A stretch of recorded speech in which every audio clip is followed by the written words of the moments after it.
Relly Mangubat here, and you're watching Drum Basics. Our topic for today is cymbal survival.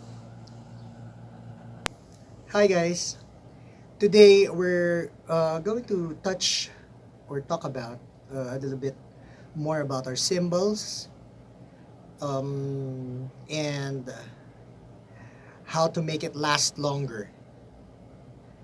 We'll also talk about some of the best practices and also discuss a few things from the past episode regarding cymbal and caring for our cymbals, care and maintenance for cymbals.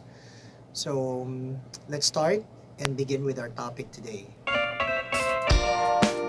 So let's discuss a little bit about cymbal survival and start it off by talking about a few experiences that I have playing here in the Philippines with a lot of bands that I had been playing with. Amongst them are right now been playing with the band Anya. It's a acoustic band. Stone Free still there. I have this rock project, Mono, and these are the most recent ones today. However, back when I was starting, I was playing pop with artists like Arnie Hidalgo, um, Jeremy Antiporda. Um, I have played with Rosel Nava, and those are artists that we have back in the post 90s to early 2000. Though I was also playing with a lot of show bands. Um, my experience with cymbals is since they are expensive here in the Philippines and we have known to accept back then it was just one brand that we love using and has been very consistent in its cymbal sound, and that's Zildjian. However, nowadays there's a lot of cymbal companies that came out, and well, I suggest that you try and test them. They are something to look forward to in the future. Alright, let's begin by discussing a few things. As much as I want to take care of my drums and very keen in setting them up on stage, making sure that the felts are always present and that the plastic protector against the cymbal stands are always there. So in my case, I always bring my own protectors, and that's the plastic protector, the cymbal stand, and also the felts. And I'll show that in a bit later. Those would actually provide protection for your cymbal and would allow your cymbal to live longer, to avoid those hairline cracks that we talked about in the last episode rather. And I would also would not only protect your cymbals, but it would not restrict them from moving.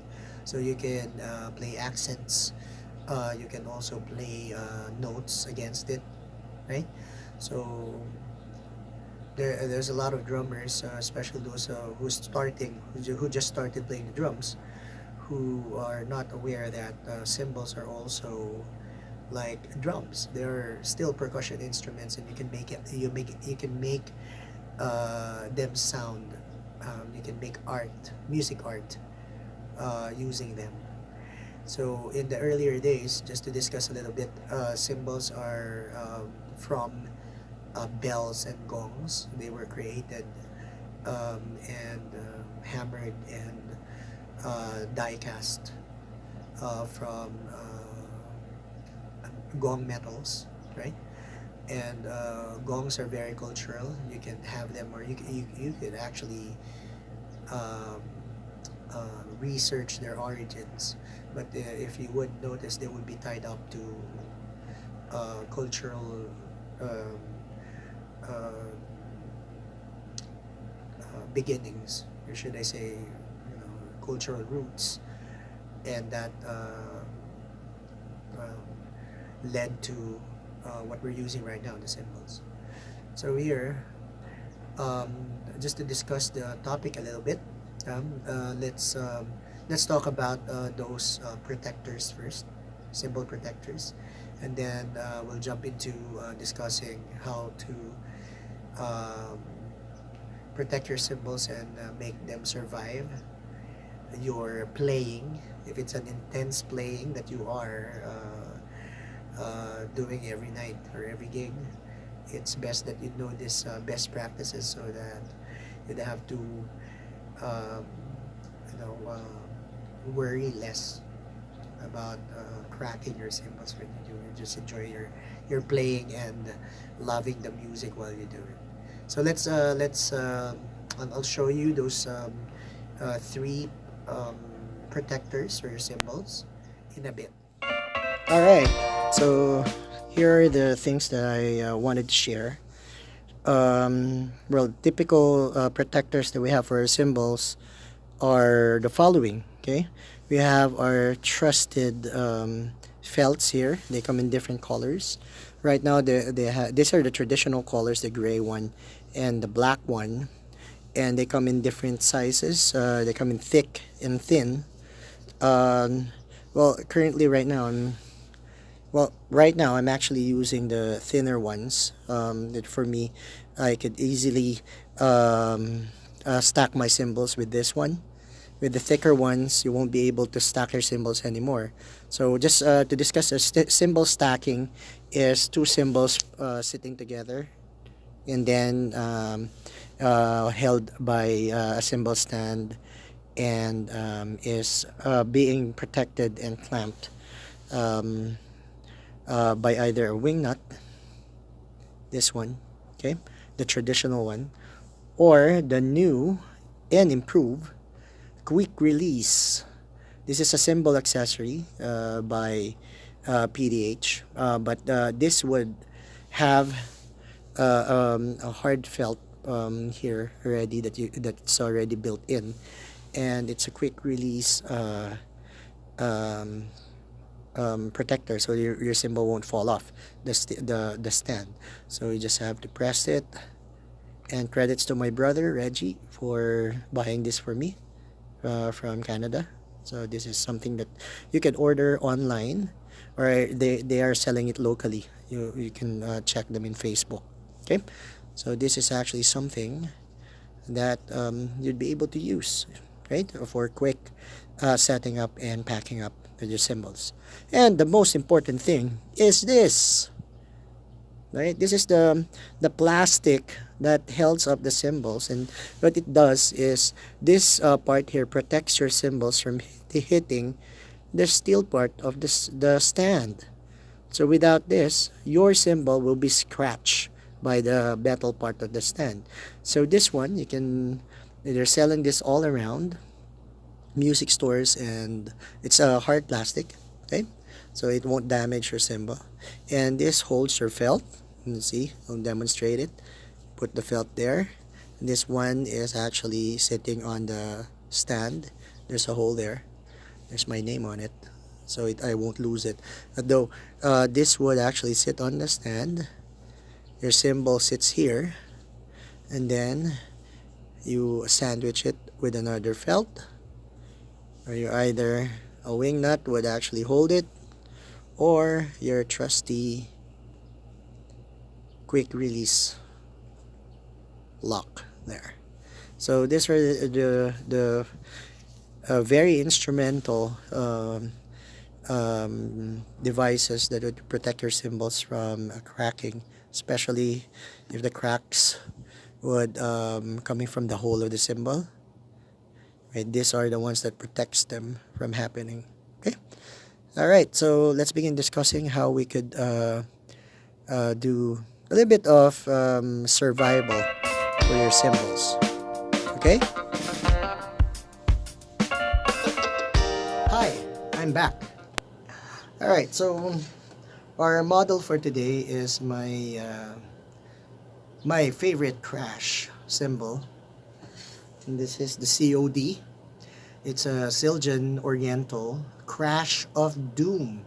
This one is, I think, one of the biggest crash cymbal that Zildjian ever made.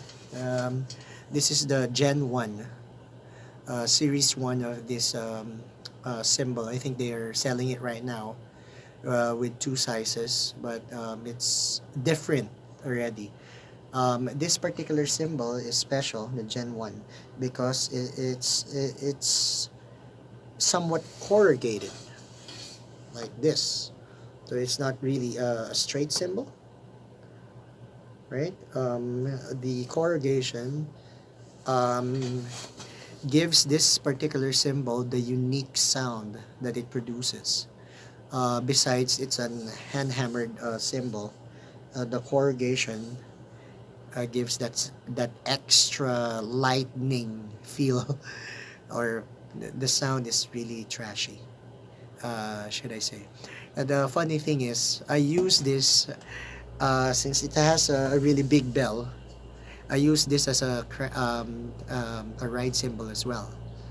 Right? We'll discuss that in the next few episodes of how you could use your crash as a ride. But for now, let's talk about the topic. Okay, you could see here, this is my favorite cymbal. I won't let it go because of the sound of it, and I think it actually became my signature sound of having this cymbal brought to all of my gigs since day one. This actually gave me that uniqueness of a drummer sounding. I play rock music, pop, and whatnot, even ballads, but I still use this cymbal for a ride, or a crash ride, should I say. And it identifies me as a drummer here in the Philippines. They're using the cymbal. All right, enough said. So right now, this cymbal, I actually broke it in one of the gigs. There was a gig that I had to play. It was on the 13th of April, just recently.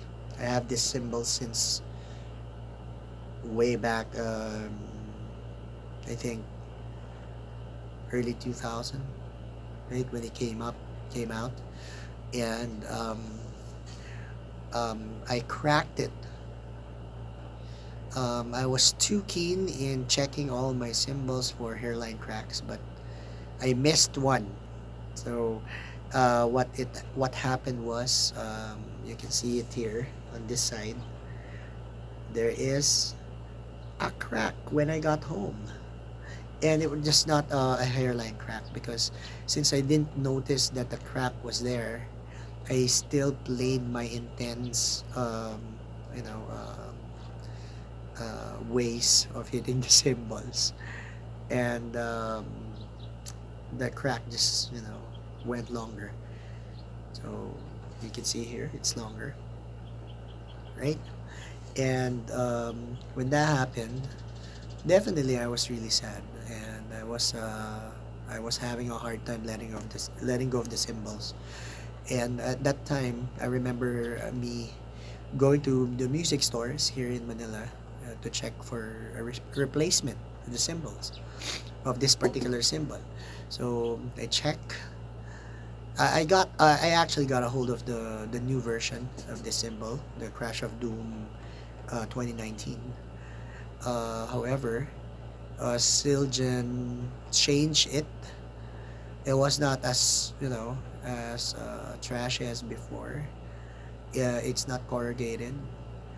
So I was a little bit disappointed, because it was a known brand, and it has been a popular brand that I'm using, and the sound is very unique, and it identifies me as a drummer.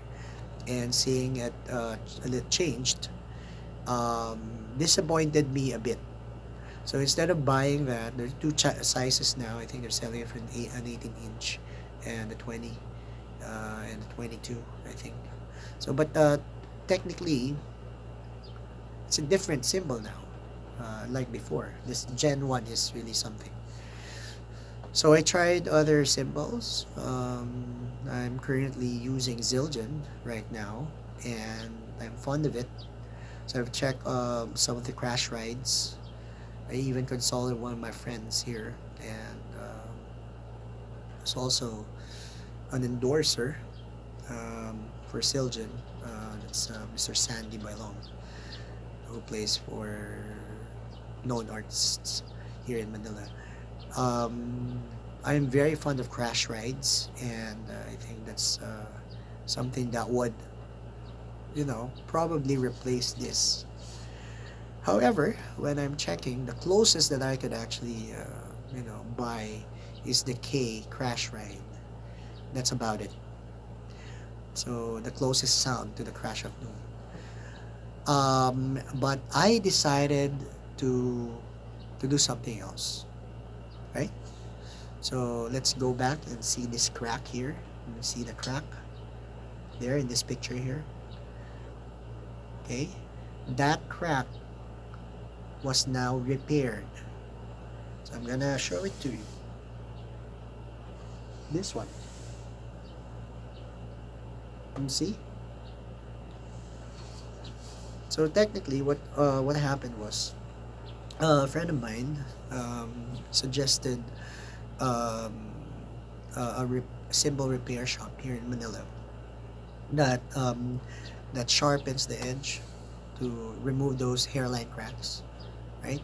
And also um, cures the cracks itself. So they do like they cut the cymbal around the crack, making sure that there are no hairline cracks around it, and that those cracks won't move further, so it will not be longer or bigger. And I've been using this for a few gigs already, since it has been well, a few months ago, back on um the 13th of April of 2019, that has that this happened.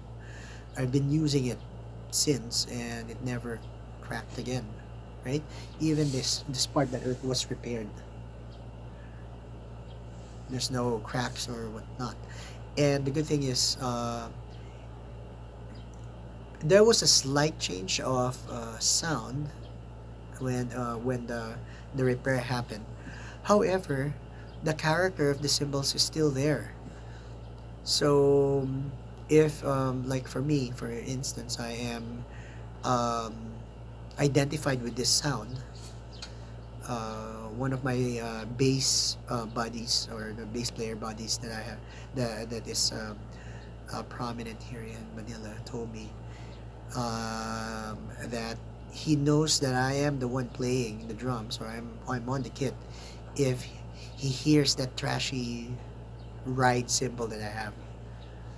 And sometimes if the venue is a little bigger, I put in a rattler, a Pro Mac rattler on top of the Crash of Doom. So it's not just a trashy sound, but it's also sustaining the trashy sound. So it's really loud and you know noisy. But sometimes it's really up to the drummer of how he can manage the sustain, and you will develop that ability to using your hand. Hand technique would actually identify the length, the sustain, and the character of the cymbal that you're playing. So it's really up to it's about art, and technically there's no right or wrong with art. It may be noisy for others, but for some, it's an amazing sound. So right now, there hasn't been any cymbal maker or any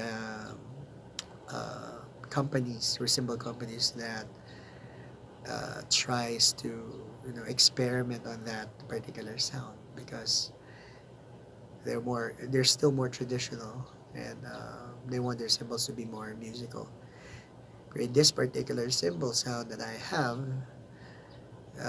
identifies me, as I mentioned, and brings new color to music, especially to drumming, because it's a different sound. It's a different cymbal sound. So here, if there would be incidents that you'd have a crack and you want to keep your cymbals instead of giving them away or throwing them, right? You can have it repaired like this. So make this cut here, and sharpen the edges. Sharpen the edges to identify small cracks, hairline cracks. Have it sharpened, sandpaper around. That would actually make your cymbal life longer. Alright, so there you go. Cymbal survival. So there you have it. That's a little bit of information for you guys on cymbal survival.